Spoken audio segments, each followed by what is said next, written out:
My name is Alexander, and I'm doing kind of a rant of AI, and that's because the rant is about how it's currently used, or people tend to use it, and not how they should use it. And I will also show you not just where it's gone bad, but also how you can improve yourself.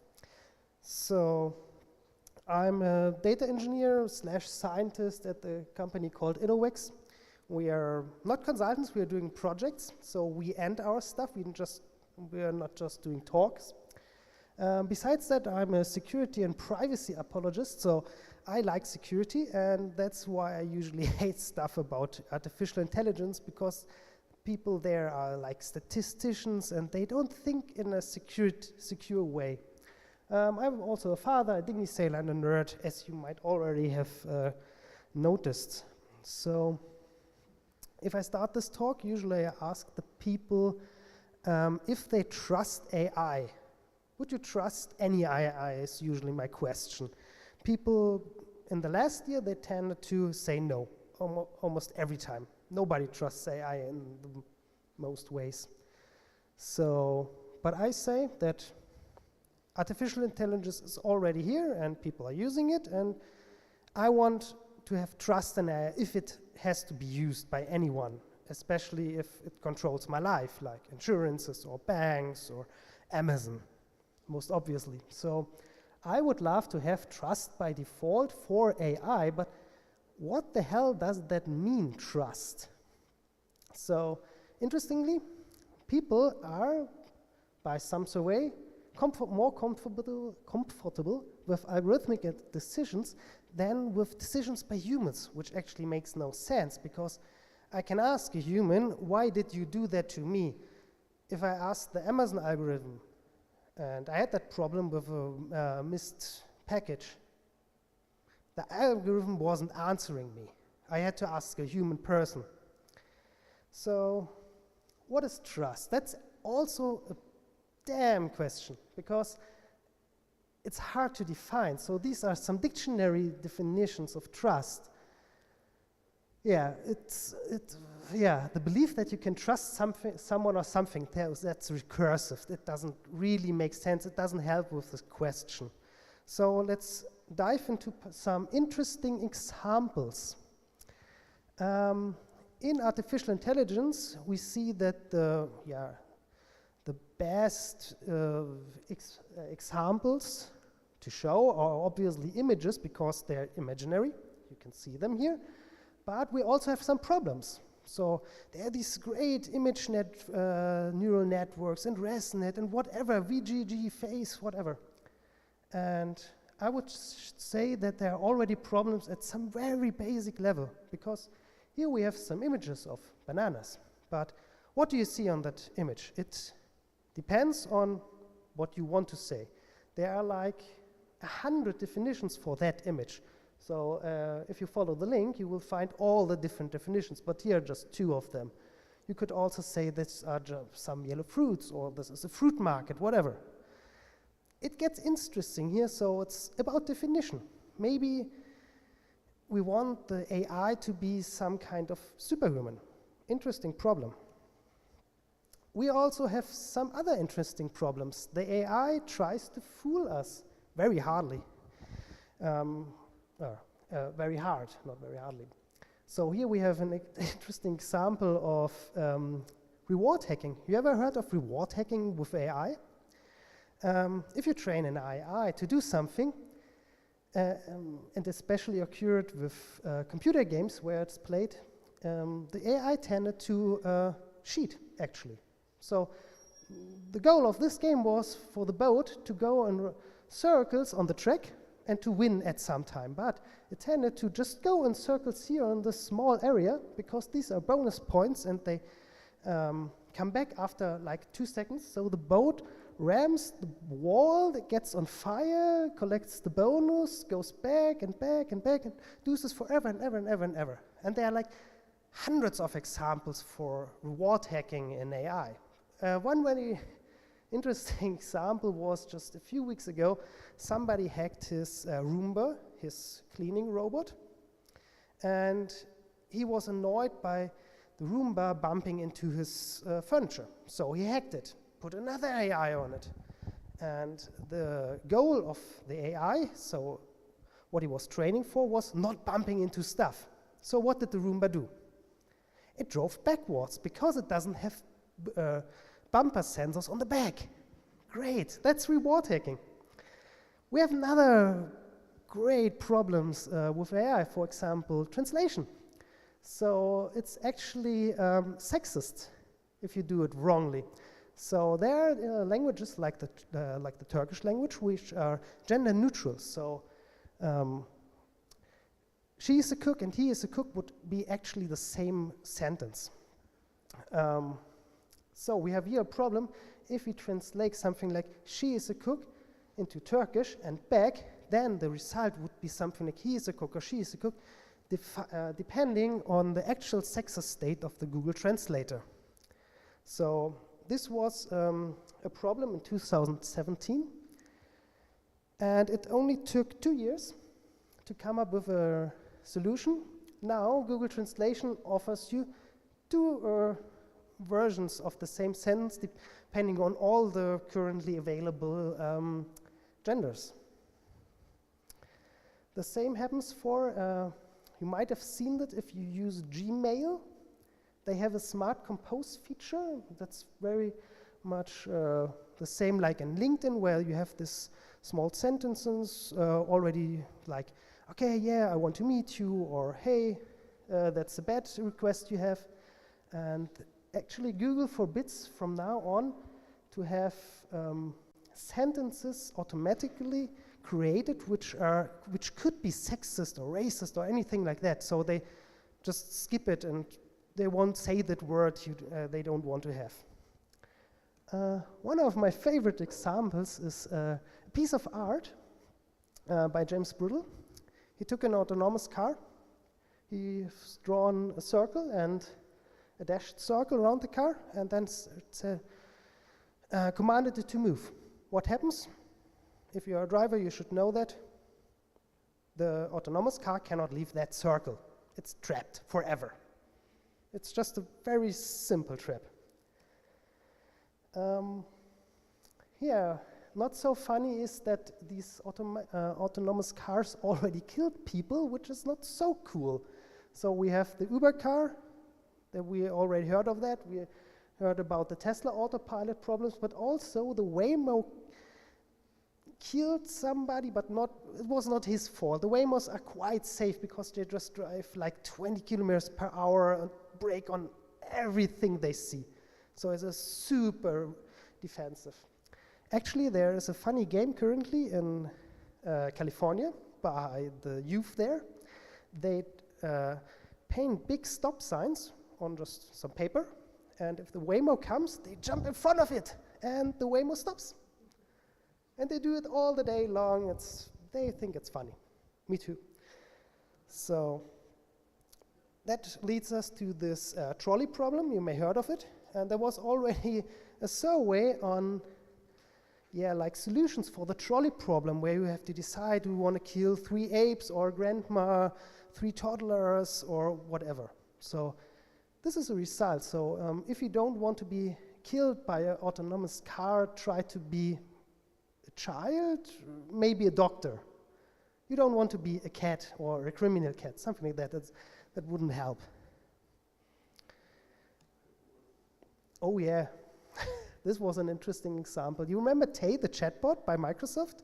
It lived for just 1 day and then it was killed and never came back because in just 1 day the people did some data poisoning. So Tay learned on the chats with other people on Twitter, and it became sexist and racist, so it does some weird Holocaust sentences. It's better for that.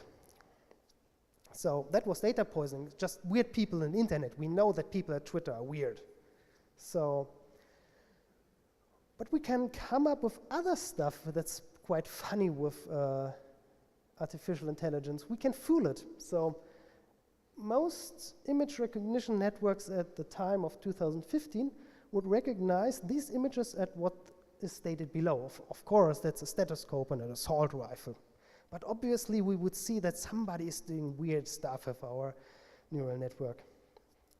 But we can improve. We can do stuff that we cannot differentiate from the original image. So we have here a panda. We add some not so random noise, and then the panda becomes a gibbon, so just an ape. Interesting. So the dots are just like one or two pixels on the pixel range of like RGB, something like that. It's not much of a change. We can also do this for video. So some funny people at Lab 6 printed a 3D turtle with a special coloring, which would be, by then, would be always recognized as a rifle by the state-of-the-art video recognition tools of that time. So, but think of the other way around. I can maybe print a rifle that will always be recognized as a turtle, maybe. Also, we can do some more heavy stuff. People can reprogram your neural network to do stuff it was not expected to do. Like, you have an image recognition network, and I can make it count stuff. That one is pretty weird. So actually, the people don't know why it works, but it works. So let's come to some more relevant problems. You remember the stop sign with the Waymo? We can do pretty more damage with the stop signs. So we can add these little marks onto a stop sign. And the most image recognition software for autonomous cars will recognize this sign as, I always forget the word for Vorfahrtgewähren in English, but yeah, it's a yield, it will be recognized as a yield sign. So this is actually an attack. So this could kill people. Another interesting application would be these glasses. So these are specially trained glasses which can make you being recognized by image recognition or face recognition software as the person below. So he would be recognized as Mila Jovovich, and she would be recognized as her team colleague, and so on. So if there's no human in the loop who's overseeing the process of image recognition, like in the entry of an airport, then we would have a problem, because I would just put on some glasses and have a fake ID, and then I would just walk through, maybe. Another interesting example, people are trying to fool image recognition by applying some makeup, actually. The only one that works are these so-called juggalo makeups. That's a weird LA hip-hop something band. I actually don't know what they're doing, but their makeup works by fooling image recognition. You can actually pretty easily fool image recognition by flipping stuff in the image. So the researchers, they developed a network which could take out objects and shift them and rotate them, and then it would be misclassified. So it's pretty easy actually to fool AI. We get in big trouble if we apply all these adversarial examples I've shown you before to malware. So actually people try to think about how to use them to get past the defenses of an antivirus software. The same holds for intrusion detection, because it's just, I will put some random noise on my malware, and then it gets to any security. Just recently, some people applied this to fingerprinting, fingerprint scanners. You may have heard of deepfakes. So you can put faces of one person in a video on the face of another person, and currently it looks not that good usually. But AI improves every year very fast. So some of the examples were just gaming examples, or just for example. But now we get into something where we are already hit by AI. So There's a company, the biggest body camera company in America says that their facial recognition software isn't accurate enough for policing decisions. Police doesn't care for that. So you may heard of the Bahnhof Südkreuz in Berlin, where I come from. There they installed some cameras, put some AI stuff behind it, and then they tested if it works. So they say it works. People who know statistics say it doesn't work. So usually they have something like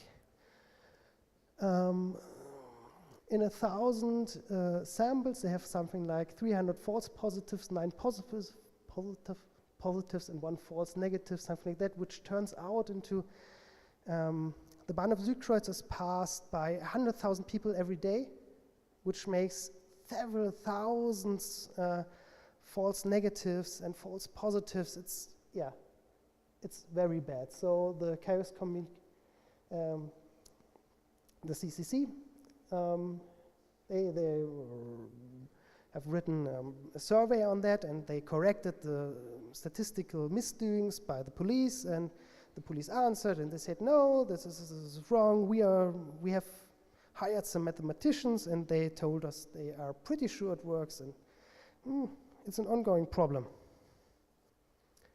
So the Britons actually do the same. So we know the Britons already have this CCTV coverage of London, like 100%. You can follow a person from one side of London to the other side without any gap. So, but now they add some AI to it, and it gets magically better, they say. So this is not for the video recognition, but it's about predicting criminal behavior on some data they collected. So they collected 1 terabyte of criminal reports and personal data, and now they say they can, by a chance of 60%, predictively come to like a teenager and say, okay, you will be a criminal in the next 2 years, and let's get you warned, we are watching you. That's very cool. If you're a teenager, you might think of that like, you're now a gangster. Maybe it's a bad idea to tell teenagers they are now gangsters. So let's come back to image recognition bias. There was an interesting project called Gender Shades, where the researchers found that these image recognition softwares or facial recognition softwares are actually best for old white males, and they work the worst for black females, and on a magnitude of 30% failure for black females. So that's statistically significant.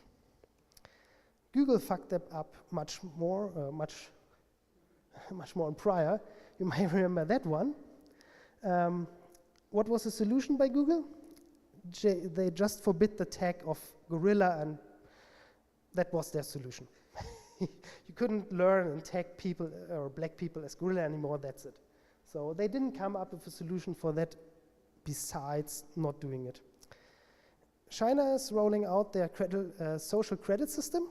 They're applying in some areas of the country video recognition for that.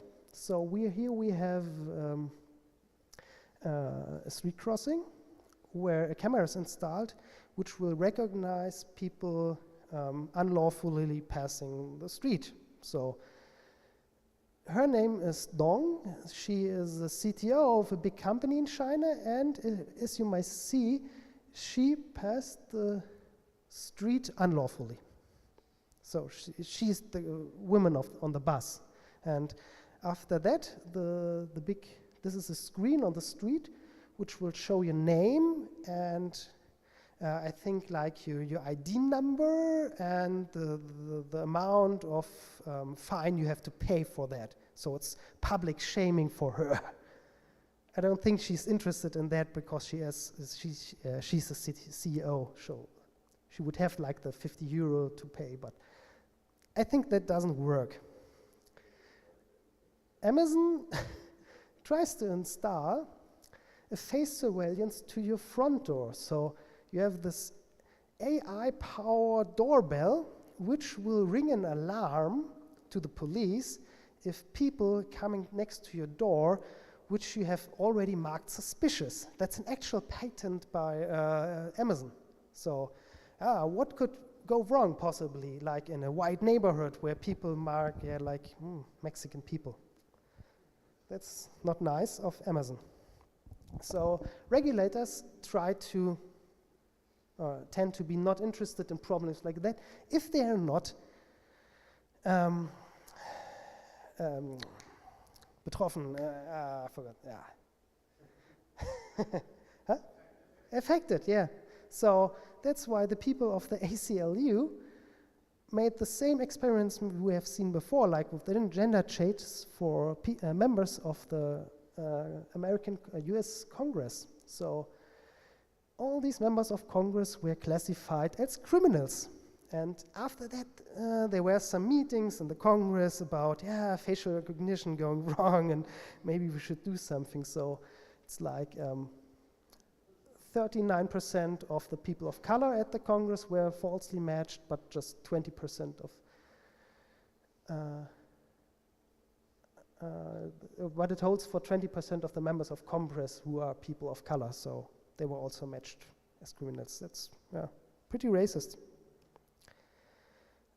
Interesting experiment by several newspapers in America. They wanted to recognize toxicity, so you can kick out all the trolls in your comment section. It didn't work. So because it thought that I'm a man is less toxic than I am a gay black woman, which actually I think is not the purpose of that system. Another funny thing is some Chinese researchers were given the task by the Chinese government to recognize criminals and non-criminals. So we had this with the other Chinese recognition software before, and they got like 3,000 samples of criminals, but they didn't have samples of non-criminals. So they just took some images from LinkedIn. Obviously, people at LinkedIn are not criminals, obviously. So that was pretty bad. It had a big backslash by the research community, and they had another paper just recently where they told us, or the research community, we are not wrong, but they're obviously wrong. They're super wrong, because they actually built a so-called white collar detector. Provable. But on the dark side, we have other problems which depend on the not binary decisions in our world. So we know there are males and females, and there is a lot of space between that. So you know all these naked scanners at the airport? The supervisor at the airport has to decide whether you are male or female, because that decides if you have something there which couldn't be there, something like that. So if you're going as a trans person into an airport, you will have a problem if you say you're female and you have something where nothing should be. It could be a weapon, arrest them. And this is actually a problem. Several thousand people last year have been affected by that, who were trans. Let's apply AI to recruitment. Great idea. So there was this guy, Ibrahim Diallo, who has been fired because of a machine. So he came at work in the morning, couldn't log in, something didn't work. Then the security guys came and they said, okay, the computer told us to throw you out.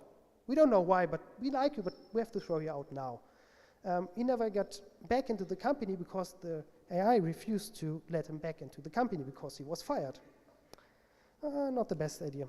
You heard of the Amazon HR problem, so Amazon's database on recruitment is like now 1998 they have been founded, or 1996. So in that time, most of their employees were male. So the AI learned that the best engineers at Amazon are male. Maybe not. Predictive policing. You ever heard of the Minority Report book or the film? It doesn't work. So there are several projects in America where the police forces try to predict criminal patterns. What they actually do is they recognize patterns of police work and not of crime. So if policemen tended to go somewhere, then the AI will tend to send them back to that point because there happened some kind of criminality. So it just learned patterns of the past, and it will never occur to know what comes in the future. So actually, it doesn't make any change in the behavior of the policemen because they would do the same. Policemen tend to work on their knowledge of the past. They will go back into the same street and look for the same people, and the AI just copies that behavior. You can apply AI to judgment, so like the parole management of any person that has been sentenced for something, and is obviously it was racist. So it learned racist behavior of judges who gave higher paroles to any black people and lower paroles to any white people. And I think it was also the ACLU, they found that white people who committed murder just got 1 year of parole, and somebody who just smoked some cannabis and was black, he got 7 years of parole. That's racist. Also, they found out that their super complex data science machine, which used 137 features of persons, the same accuracy could be achieved by 2 features with a simple linear regression. The researchers who broke that algorithm, they actually came up with the guys who built the original judgment software. They don't know what the base rate is. So they are just plain bad at statistics.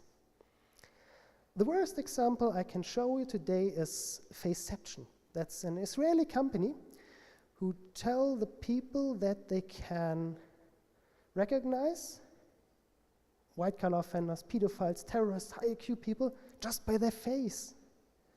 We had something like this in Germany more than 60 years ago. Wasn't a good idea, and it was obviously wrong, but having Israeli people doing something that it's so strange and so wrong on any level. Police in Germany and the Staatsschutz, they are doing actually something like this. They are using biometric face recognition for extremism, terrorism, whatever. They tend to care for some parts, for privacy, sometimes for security. It's better than in America or Britain, but there's a lot of work which I would still seem, I don't know, I think it's strange, maybe risky. Another big problem in AI is everybody writes an AI paper. There have been like 20,000 AI papers last year. And most of them are crap. They're really crap, like 18,000 of them. Some of them just contain fake results. People hit the run button as often as they need to have a good result in their paper. That's not good for research community and AI at all. So, what now? So I told you that I don't want to do just plainly Iran, but I want to tell what could happen. But why should we do this? So remember, there was a group of experts, they have been highly paid, they built complex products, nobody understood, not even themselves, they changed the world and they led the world into chaos in 2008. You maybe remember there was something happening in the finance industry. This is not about the finance industry, that could be us, the data scientists, the machine learning engineers, because all this applies to us, because actually most people don't understand what the AI is doing. So what can we now do? There are some ways to be better at AI. So we have to see there are different quadrants of the dark side of AI, biases, killer robots, adversarial attacks, poisoning, something like that. You can use AI for predictional processes, prevention, detection, response, monitoring, whatever. So all these examples I've shown you, they were just images. So because images are good to show, but you can apply all these technology to speech recognition, for speech generation, for image creation, for market, for fraud detection, for insurances, for banks, what you can think of. You can use it for malware detection, intrusion detection, so everybody will be affected somehow. So, but the problem is that defending to a problem is usually harder than the attacker. So the attacker just needs to know one problem and dig into it.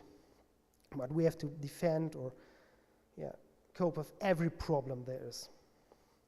So why should anybody building an AI change? Currently, maybe because of a PR backslash, like with the gorilla detection, something like that. But there should be more legal consequences to this. The PR problem gives you a loss of reputation and then a loss of opportunities, and what companies actually care for is a loss of money. That's usually the only thing they care for. So we have different roles that has to be integrated into all this process with coping with AI problems. The researchers, the developers, the vendors, the operators that are the people that actually roll out some AI. Maybe they bought it just from some vendor. The users, that's us, so the end user. And there's a regulator who could be overwatching everything. So we have to cope with specification problems, the design of everything, the emergent behavior. So as I have told you, the reward hacking, that's emergent behavior. Nobody could have foreseen that problem because it's emergent. We as data engineers, as I tell you down there, this is our part, because data engineers, we have to cope with the ETL process. There we can already fix some of the biases, the fairness problems, privacy problems. We can already maybe detect data poisoning, and maybe we have to do the training for the data scientists that are unwillingly to do it on themselves, or maybe we just forbid Python in our productive environment. The people have to cope with the risk and prevention, the risk prevention and the recovery and stability, something like that. So as a data engineer, I would be mostly interested in problems like how fail-safe can I do my system I have there. So some data scientists give me the model and I have to productionize it, and how can I make it fail-safe? So there is a lot of stuff to do. So for all the slides I'm now showing you, every single of them can be a 2-hour talk and to all the different problems, but it's just an overall look for you to see there's so much to do. So you remember adversarial examples, like the changed images? They can be applied to image, video, malware, health records, whatever you can think of. How can we defend against this? It's actually pretty hard, because if there's a new defense, it can be broken just 2 days later. Availability. I'm currently constantly thinking about, can there be a denial of service attack against an AI? Or can I just poison an AI? Or can I anyhow change the stability of AI? I don't know currently. I have no good intention on that. So also interesting for us as data engineers is the monitoring of a productively running software, which is just a neural network. So we have to think about interpretability, testability, or maybe physical security. So the other things are also interesting, but the highlighted ones are the most interesting. So think of testing. I was a software engineer before becoming a data engineer, and I love tests. Everything has to be tested. But have you ever heard of tests for AI? Me neither. So there are some people thinking about it, but nobody tests their AI, not even just a tiny bit. So somebody should develop there something that is working. Physical security. A neural network is just some matrices or tensors on a hardware, on like a hard disk. This one can be stolen, copied, modified. If it's modified, if you don't have signatures on it, you won't notice the change. If it's stolen, you can extract personal information from outer neural networks. You can extract faces from a facial recognition software. So that's a big problem. You know the EFF, the Electronic Frontier Foundation? They hate DRM, digital rights management. They hate it so much. It's their greatest adversary of free speech in the internet, they think, because it's putting some rights management on top of. Actually, the EFF think that digital rights management is a good idea for artificial intelligence because they want the artificial intelligence to be safe, to be signed, to be validated with a hash code against any kind of modification, something like that. So you know how it, so you can put in some information, how it was trained, who's responsible for that AI, something like that. So that's a pretty big statement if the EFF says that digital rights management is the thing. Another interesting problem is the interpretability of AI. There's a cool paper called The Mythos of Model Interpretability, where Zachary Lipton says, or states that there's actually no interpretability because we actually don't know what that means. It's the same problem with like with trust. We don't know what it means, and it means to everybody something different. So the biggest problem is that we as humans expect an AI to be superhuman, and that's a problem. We think of like super brain people like Einstein as super smart, but there's a problem called post-rationalization. Usually we just get lucky by thinking in the correct way, and afterwards we just rationalize that our decision was very great because it was a great idea. It's kind of a philosophical problem. Why we were correct with our decision. But interpretability is needed for debugging, verification, for fairness, for transparency problems in AI. So you can do actually interpretability in different ways. Here's a good example called LIME, Local Interpretable Model Agnostic Explanations. And this is one kind of interpretability tool, which can help you by with the question, what is on that image? And why was this image classified as a frog? Because this technology breaks the image into smaller parts, and then it just puts the smaller parts back into the AI and gets back some accuracy measure, and then all the measures are put back into some local regression, and then we get some kind of explanation. So this frog has been most accurately classified as a frog because of the frog face. That's some kind of interpretability tool. There are lots of other tools. Most of them are like statistical nature, just some charts saying, okay, if you change here something changes in your classification, but it's difficult. Another good question coming up with all this interpretability discussion is, if I have an unexplainable AI that detects 1,000 tumors and an explainable one that detects just 100, which one do I prefer? People are not sure yet. So some people say, if it detects 1,000 tumors, that's great. I don't want to know why it has done the correct thing, but it's great. Maybe it was some failure, but a human doctor would do the same. And some others say, okay, you just killed 900 other people by not detecting the tumor. That's another interesting philosophical discussion. There are tools out there. So if you ever have used H2O, the big AI vendor, they integrated a lot of interpretability tools into their dashboards. The reproducibility problem.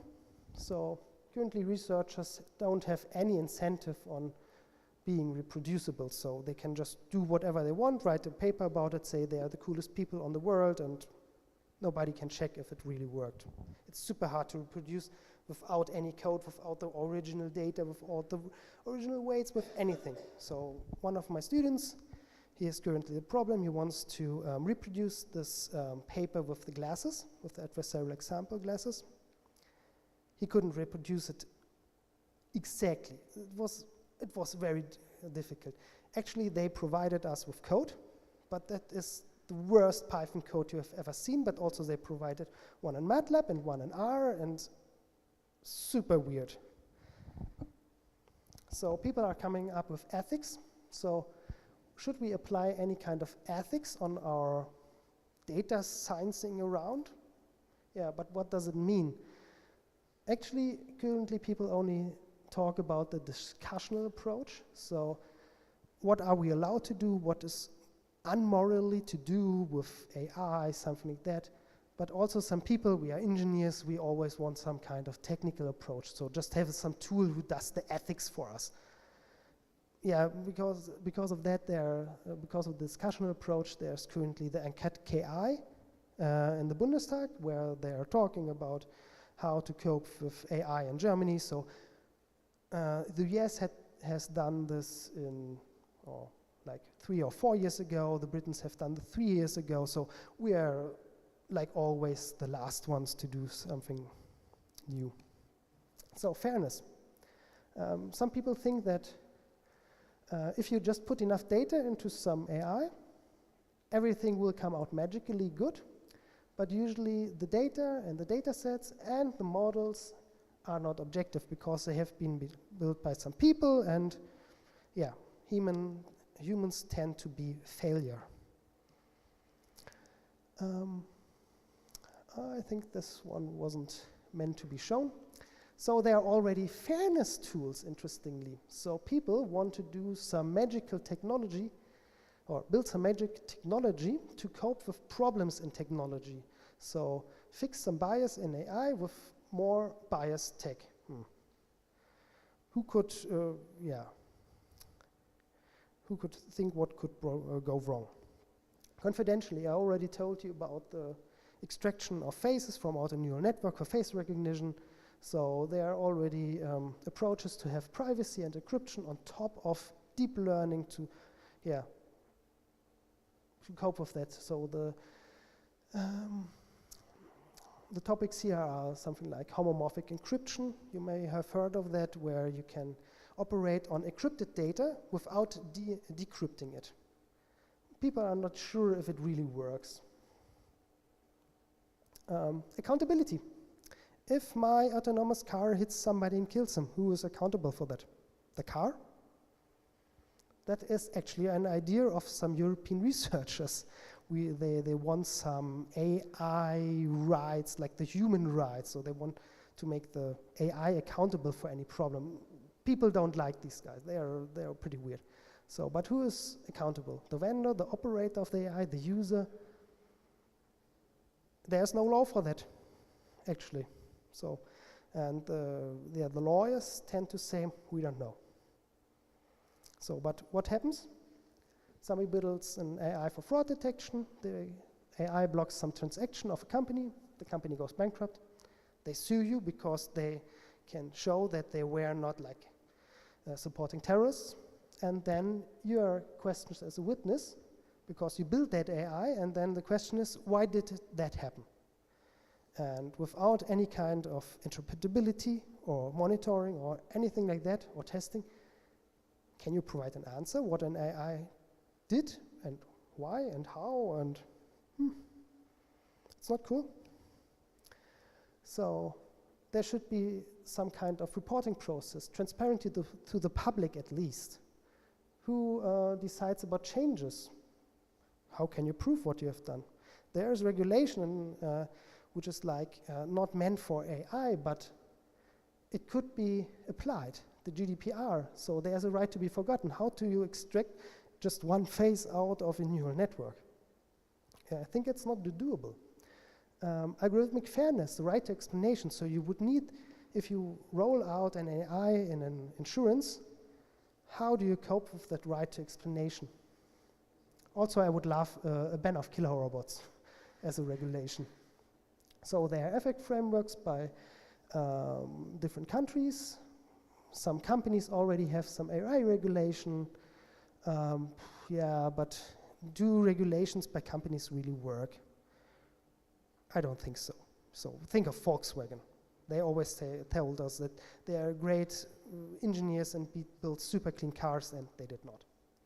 So there are several projects where they give like an ethics for developers. In Germany, it's Algorithmenethik as a group, and the Gesellschaft für Informatik has some ethics for developers, and the FedML conference, they did some ethics, but why should I care for that? It's just some paperwork. Nobody can sue me for not doing any ethics. And the biggest problem is because of that, code of ethics probably don't work because nobody cares if they cannot be sued for it. So, and in the final, I would love to have some transparency reports like for anything that affects my life. So banks have to have transparency reports and insurances and the state itself. So, but as initially said, AI will grow regardlessly without our trust, and I like to have all these points I've stated out in before, which would give me some sense of trust. And with that, the AI might have my trust or our trust and maybe work like expected. So I don't want the world above, I want the world where I have trust. So how can we reach that? Some kind of TÜV? No, I don't want the TÜV work in AI. They are good maybe like with washing machines, but not with computers.